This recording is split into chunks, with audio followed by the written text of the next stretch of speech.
तुम्हारी आंखों से जो देख रहा है वो सदगुरु है। और तुम्हारा ध्यान जब ऐसा हो जाए, कौन देख रहा है, कौन बोल रहा है, कौन देख रहा है, कौन बोल रहा है, कौन सुन रहा है, और जब हर एक कान में सदगुरु आ जाए तो शिव मिल जाता है। वशिष्ठ उपनिषद में वशिष्ठ ऋषि कहते हैं,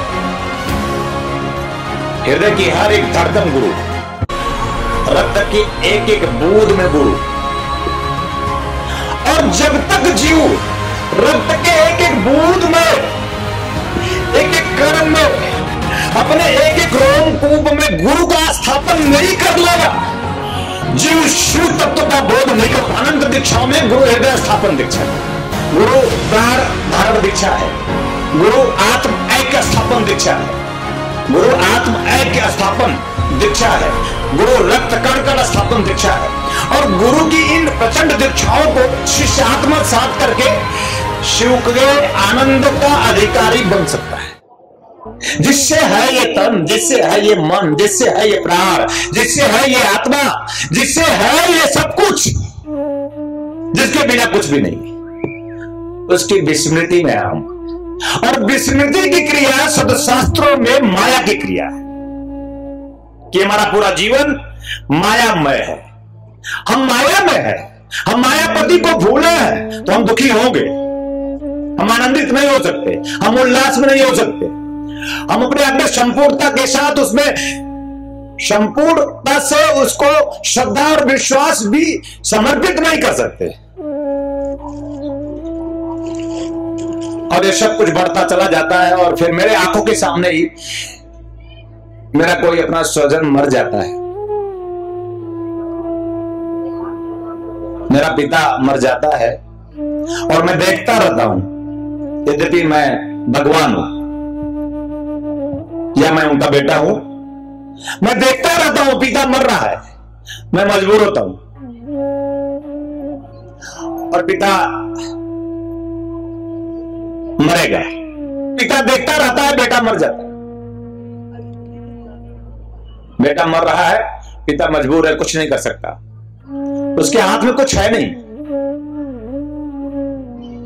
वो हमेशा मजबूर है। हर एक जीव मजबूर है। क्यों? क्योंकि मैंने फिर कहा कि भुला दिया उसने अपने वजूद को, अपनी हस्ती को, अपने अस्तित्व को, अपनी क्षमता को, अपनी ताकत को, अपने सदगुरु को। सदगुरु शक्ति है, सदगुरु क्षमता है, सदगुरु ताकत है। उस अस्तित्व से, उस सत्य से, उस शिव से साक्षात कराने का एकमात्र माध्यम है। बिना उसकी समीपता हम नहीं प्राप्त कर सकते, बिना उसके हम उसकी सानिध्यता प्राप्त नहीं कर सकते। वो जो तुम में है, तुम में श्वास ले रहा है, अभी लेता है, अभी नहीं लेगा, अभी हो, अभी नहीं होगे। पीड़ा है ये। इस संसार में कोई भी जीव मरना नहीं चाहता, कोई भी जीव। आप मेरे प्रिय शिष्य हो, कोई भी एक प्रिय शिष्य, कोई भी एक शिष्य हाथ उठाए जो मरना चाहता, कोई शिष्य मरना नहीं चाहता। और आप मरने की चाह रखते भी हो तो जब आप बहुत परेशान होते हो, बहुत पीड़ित होते हो, जब त्रस्त हो जाते हो इस संसार में, जब भोगों को प्राप्त करने की तृष्णा आप पूरी नहीं कर पाते, तो सोचते हो कि, या जब परिवार में कलह होता है, कोई न कोई कारण होता है, जब पत्नी बहुत रुलाती हो तो पति सुसाइड करने की सोचता है, जब पति बहुत रुलाता हो तो पत्नी सुसाइड करने की 1000 बार सोचती है, बेटे भी सुसाइड करने के बारे में सोचते हैं, बाप भी सुसाइड करने के बारे में सोचते हैं, सभी मरने के बारे में सोचते हैं। कब मरना नहीं चाहते? वस्तुतः कोई भी जीव कितना भी बदतर स्थिति में जीवन जीता रहता है, कोई भी जीव, सिर्फ मनुष्य नहीं। एक कीड़ा से पूछो मरना चाहता है, एक मच्छर से पूछो मरना चाहता है। कोई भी जीव इस संसार सागर में, कोई भी जीव मरना नहीं चाहता, सब जीना चाहते हैं। क्यों? क्योंकि वो कभी मरा ही नहीं है, क्योंकि वो मरना नहीं चाहता, क्योंकि वो कभी मरा ही नहीं है। तो मृत्यु जन्म सत्य है इस संसार के लिए, और जन्म दुख है ये भी सत्य है इस संसार के लिए। और पूरा जीवन जब से तब से जब से है, तब तक जितनी भी प्रक्रियाएं जीवन के हैं, जितने भी आयाम है, विवाह होना, परिग्रहण संस्कार करना, संतति का जन्म देना और अपने आप में नौकरी करना, व्यवसाय करना, काम करना, सब में दुख छिपा हुआ है। अभी विवाह हुआ और सुख का कारक है और उसी से अभी दुखी हो जाते हैं। पत्नी आती है, सुख का कारक है, अभी दुखी हो जाते हैं। पुत्र जन्म लेता है, सुख का कारक है, उसी से दुखी हो जाते हैं। जहां जहां सुख छिपा है, जिससे जिससे सुख मिलता है, वही वही उसी से दुख मिलता है। दुख और किसी से नहीं मिलता। जिससे जिससे भी सुख की चाह होती है, उसी से दुख मिलता है।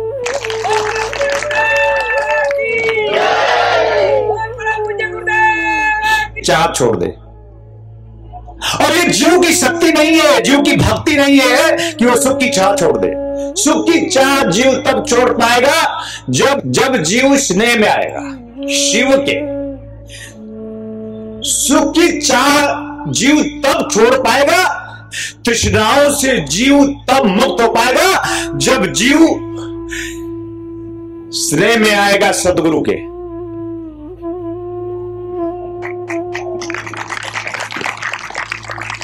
सदगुरु से स्नेह जरूरी है।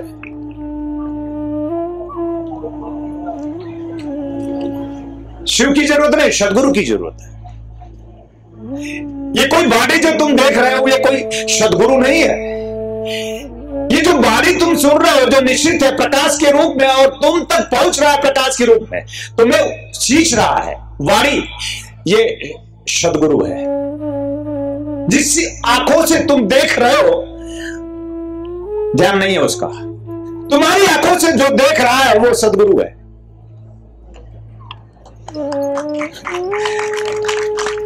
अब तुम्हारा ध्यान जब ऐसा हो जाए, कौन देख रहा है, कौन बोल रहा है, कौन देख रहा है, कौन बोल रहा है, कौन सुन रहा है, और जब हर एक कान में सदगुरु आ जाए तो शिव मिल जाता है।